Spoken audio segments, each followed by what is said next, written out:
Hello students, I am Dr. Manjubala Yadav, Associate Professor in Chemistry, Government College, Kota. Today we will study about the Raman spectrum.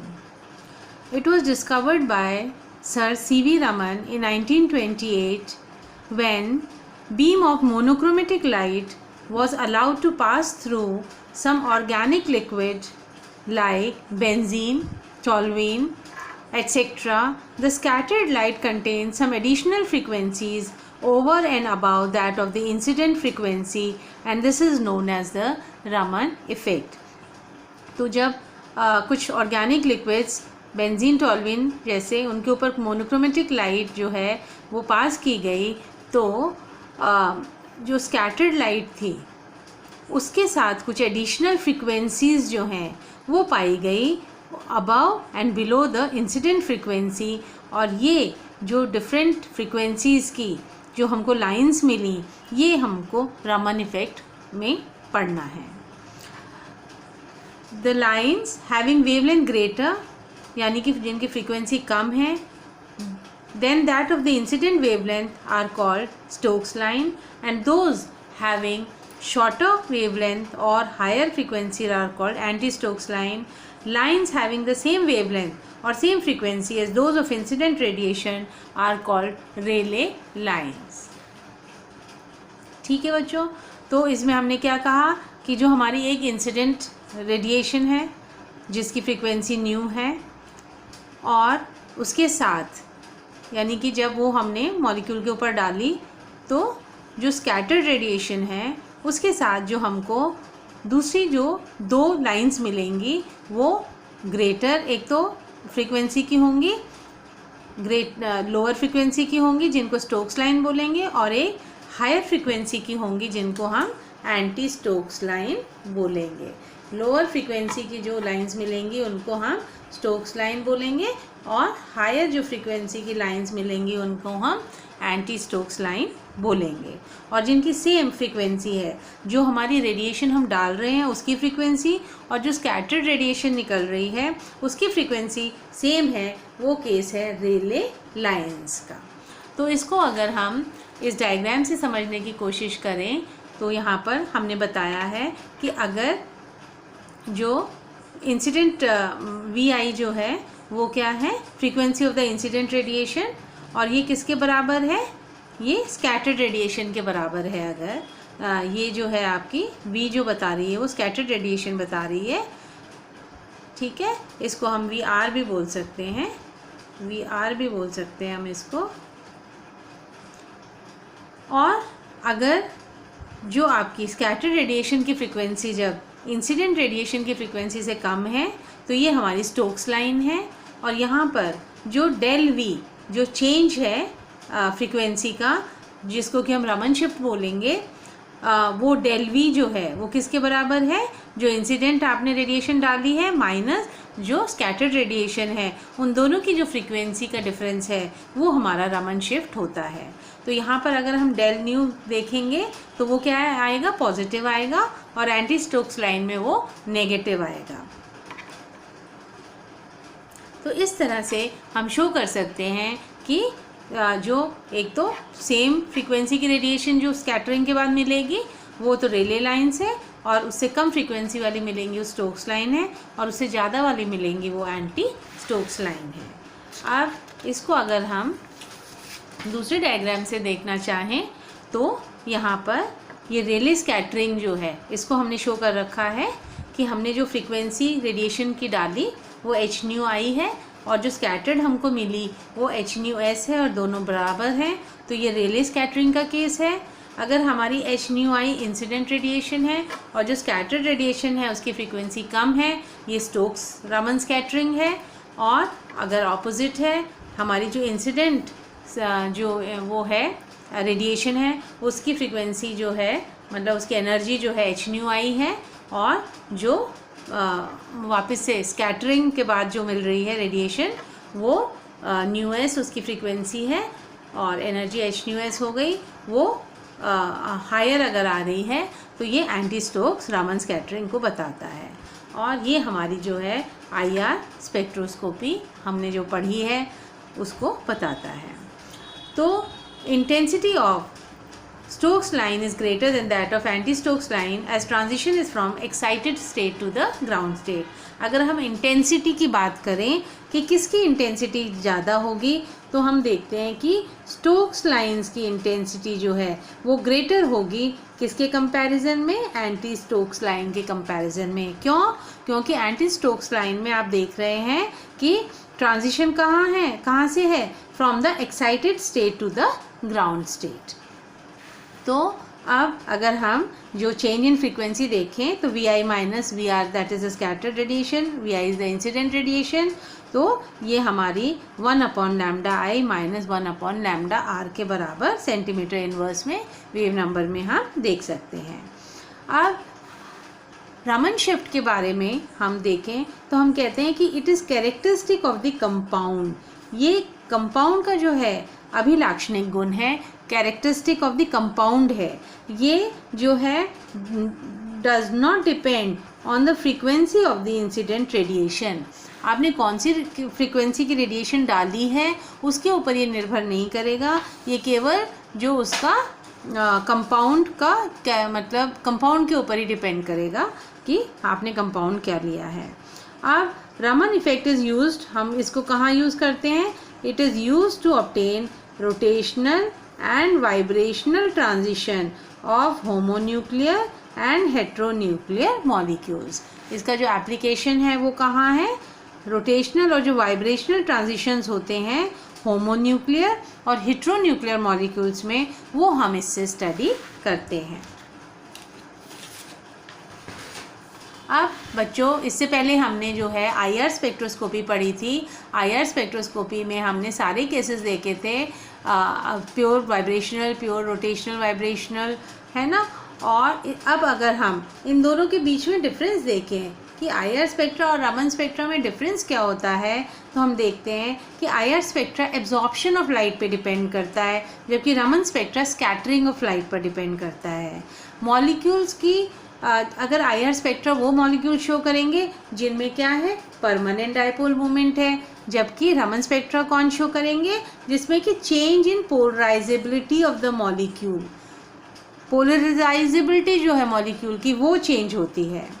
IR spectra में केवल dilute solutions use होते हैं, जबकि हमें क्योंकि पता है कि जो इंटेंसिटी है रामन लाइंस की, जो तीव्रता है वो कम होती है कंपैरिजन में IR के, इसलिए कंसंट्रेटेड सॉल्यूशंस जो हैं वो यूज़ होते हैं. वाटर जो है हम इसमें यूज़ नहीं करते IR स्पेक्ट्रा में, पहले भी हमने बताया था, क्योंकि वाटर मॉलिक्यूल्स की जो वाइब्रेशनल फ्रीक्वेंसीज़ हैं वो भी हमको जो है मिलती हैं, पर रामन स्पेक्ट्रा में हम पानी को यूज़ कर सकते हैं.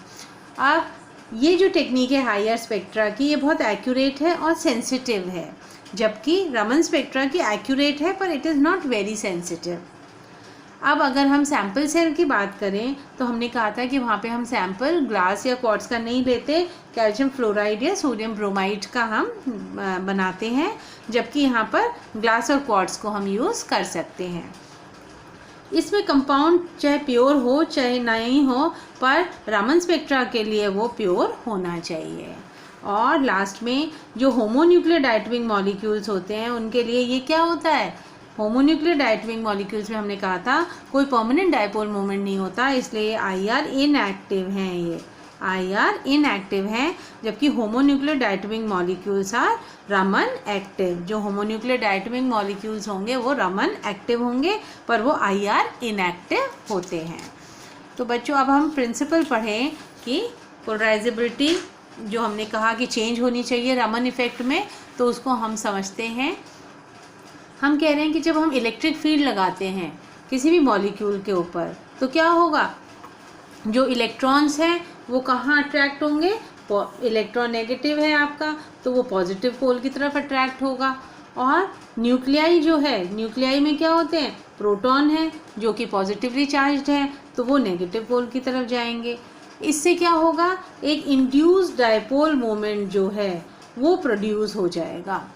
ये जो डिस्प्लेसमेंट हुआ किसका, इलेक्ट्रॉन्स का और न्यूक्लियाई का, इससे जो है वो क्या हो जाएगा, एक इंड्यूस्ड डायपोल मोमेंट जो है प्रोड्यूस हो जाएगा और मॉलिक्यूल इस मॉलिक्यूल को हम क्या बोलते हैं, ये पोलराइज्ड हो गया। सपोज अब अगर हम कह रहे हैं कि जो स्ट्रेंथ ऑफ इलेक्ट्रिक फील्ड है, अब स्ट्रेंथ ऑफ इलेक्ट्रिक फील्ड कहाँ से आई, जो आप मैग्नेटिक रेडिएशन डाल रहे हैं वहीं से हमारी इलेक्ट्रिक फील्ड आ रही है। तो अगर हम उसकी जो स्ट्रेंथ है उसको क्या मान रहे हैं, ई मान रहे हैं, तो जितना इंड्यूस्ड मूवमेंट हो जाएगा मॉलिक्यूल के अंदर उसका मान क्या हो जाएगा, mu I is equal to alpha E. तो यहाँ पे म्यू आई तो जो आपका इंड्यूस मोमेंट है, अल्फा जो है वो पोलराइजेबिलिटी है, मॉलिक्यूल के अंदर जितनी पोलराइजेबिलिटी आ गई है, और ई जो है आपकी स्ट्रेंथ है ऑफ द इलेक्ट्रिक फील्ड। ठीक है, अब हम कह रहे हैं कि जो इलेक्ट्रोमैग्नेटिक वेव आपने डाली है जिसकी हम इलेक्ट्रिक फील्ड की बात कर रहे हैं, अगर उसकी फ्रीक्वेंसी न्यू है तो हमारा ये जो इलेक्ट्रिक फील्ड ई, इसका मान क्या हो जाएगा, E is equal to E0 sin 2 pi nu T. ठीक है, अब हम इसको अगर ये जो हमारी कौन सी इक्वेशन आई है, सेकेंड इक्वेशन आई है, E is equal to E0 sin 2 pi nu T, इसको हम कहाँ पे पुट कर दें, जो हमारी जो है हम सेकेंड इक्वेशन को अगर आपकी फर्स्ट इक्वेशन में पुट कर दें तो क्या हो जाएगा, फर्स्ट इक्वेशन क्या है हमारी, mu I is equal to alpha E. ठीक है, और ई का मान हो गया E0 sin 2 pi nu T, तो हमारा हो जाएगा mu I is equal to alpha E0 sin 2 pi nu T. अब हम कह रहे हैं कि जो इंट्रैक्शन हुआ इलेक्ट्रोमैग्नेटिक वेव जो जिसकी फ्रीक्वेंसी न्यू है, it induces in the atom और मॉलिक्यूलर डाइपोल। क्या इंड्यूस कर दिया, ये जो हमारी इलेक्ट्रोमैग्नेटिक रेडिएशन हमने डाली जो फ्रीक्वेंसी न्यू की थी, तो उसने क्या इंड्यूस कर दिया, एटम के अंदर डाइपोल मोमेंट जो है इंड्यूस कर दिया, और वो ऑसिलेट करेगी अब with the same frequency. Molecule जो है वो ऑसिलेट करेगा विद द सेम फ्रीक्वेंसी। अब क्लासिकल थ्योरी क्या कहती है कि जो ऑसिलेटिंग जो डाइपोल जो ऑसिलेट कर रहा है, अब वो वापस से एमिट करेगा radiations of the same frequency, यानी कि जितनी उसने एनर्जी जो है एब्जॉर्ब मतलब करी थी उतनी ही वो स्कैटर करेगा, एमिट करेगा radiation of the same frequency. जिस फ्रीक्वेंसी की रेडिएशन ली है उसी फ्रीक्वेंसी से वो उसको स्कैटर करेगा। इट मीन्स कि जो इंसिडेंट और जो स्कैटर्ड फ्रीक्वेंसी है वो सेम होगी, और ये केस होता है रेले स्कैटरिंग का। रेले स्कैटरिंग में जो आप डालते हैं रेले स्कैटरिंग में जो आप रेडिएशन डालते हैं उसी वही फ्रीक्वेंसी की रेडिएशन जो है स्कैटर होती है। तो ये हमारा क्लासिकल मैकेनिक्स जो है वो क्लासिकल थ्योरी जो है बोलती है। पर इस टाइम ये रिज़ल्ट जब आता है, ये कब आता है, जब हम वाइब्रेशन और जो रोटेशन है मॉलिक्यूल का वो हम कंसिडर नहीं कर रहे। ये रिज़ल्ट तभी आएगा जब हम वाइब्रेशन और रोटेशन मॉलिक्यूल का कंसिडर नहीं कर रहे हैं। अगर हम वाइब्रेशन और रोटेशन जो है मॉलिक्यूल का वो भी कंसिडर करेंगे तो हम देखेंगे कि अगर हमने डायटोमिक मॉलिक्यूल है और वो अगर वाइब्रेट कर रहा है along the line that is joining them, तो polarisability of the molecule will change. हम मॉलिक्यूल को, अब डायटोमिक मॉलिक्यूल को क्या कह रहे हैं, अपनी लाइन के जो है लॉन्ग वो वाइब्रेट कर रहा है, तो उससे जो है पोलराइजेबिलिटी जो है मॉलिक्यूल की वो चेंज हो रही है। ठीक है, क्लासिकल थ्योरी में जब हमने फर्स्ट केस रेले स्कैटरिंग का देखा उसमें जो है हम उसकी वो नहीं ले रहे हैं, वाइब्रेशनल और रोटेशन मोशन कंसिडर नहीं कर रहे हैं। Similarly when the diatomic molecule rotates, जब मॉलिक्यूल रोटेट कर रहा है तो जो ओरिएंटेशन है मॉलिक्यूल की वो वेरी करेगी with respect to the electric field of rotation.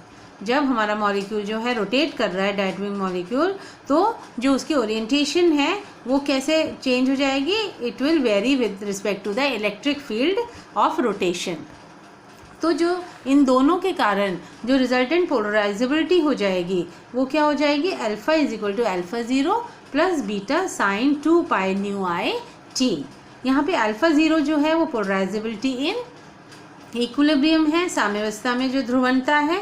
Beta जो है वो rate of vibration of polarisability with distance है, जो डिस्टेंस के साथ रेट ऑफ वाइब्रेशन है। और न्यू आई जो है वो फ्रीक्वेंसी ऑफ रोटेशन और वाइब्रेशन है। तो अगर हम ये जो हमारी इक्वेशन नंबर 4 है इसको हम इक्वेशन नंबर 3 में डालें, और हमारी इक्वेशन नंबर 3 क्या थी बच्चों? इक्वेशन नंबर 3 हमारी है mu I is equal to alpha E0 sine 2 pi nu T. तो इसमें हम किसकी वैल्यू पुट कर रहे हैं? हमारे पास अल्फ़ा की वैल्यू हम इसमें पुट कर रहे हैं।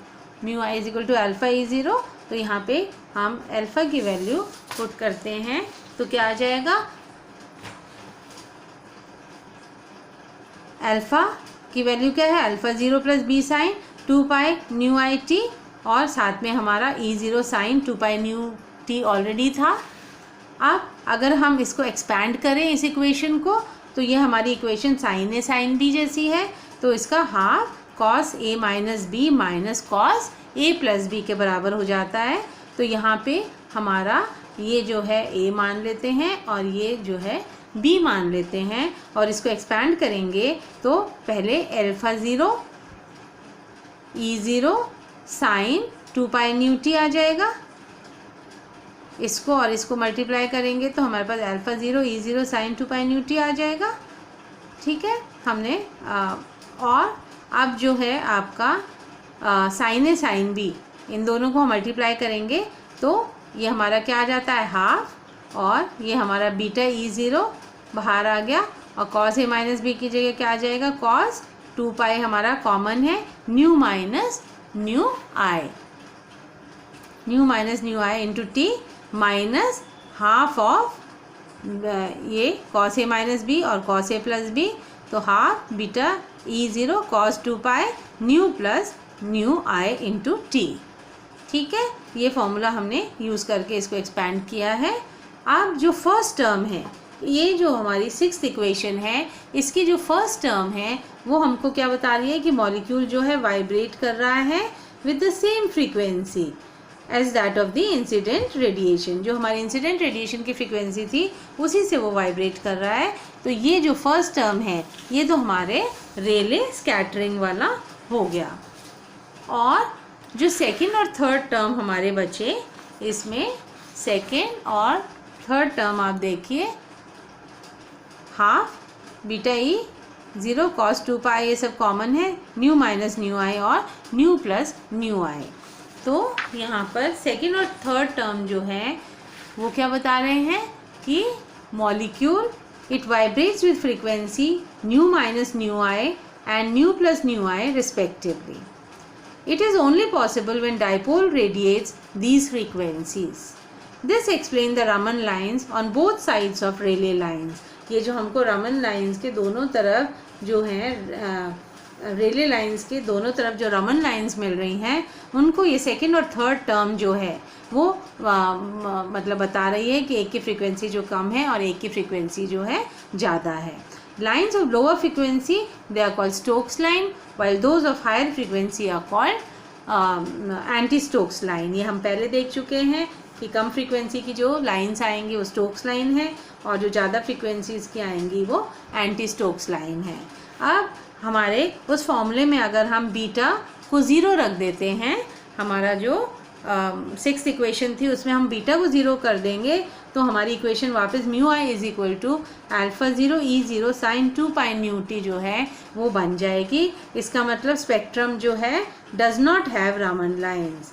जब हमारा पोलराइजेबिलिटी अगर नहीं है तो वापस से वो जो है सिर्फ रेले लाइंस जो है उसके उन्हीं को वो बताएगी, रमन लाइंस इसमें नहीं आएगी। This molecular polarizability should change due to vibration and rotation so that a molecule may be Raman active. इसलिए मॉलिकुलर पोलराइजेबिलिटी जो है वो चेंज होनी चाहिए due to vibration and rotation, तभी जो है मॉलिक्यूल रमन एक्टिव होगा।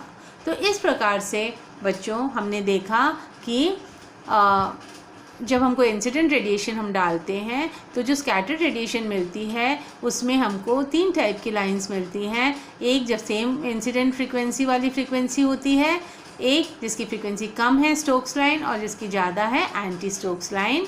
और ये जो है हमारे होमोन्यूक्लियर डायटोमिक मॉलिक्यूल्स भी रमन एक्टिव होते हैं, जबकि आईआर में हमने पढ़ा था कि कोई डायपोल मोमेंट चेंज नहीं होता, इसलिए वो आईआर इनएक्टिव होते हैं। अब आगे हम इसमें देखेंगे कि आपका वाइब्रेशनल और रोटेशनल के लिए इनके हम एनर्जी लेवल्स कैसे निकालते हैं। Thank you.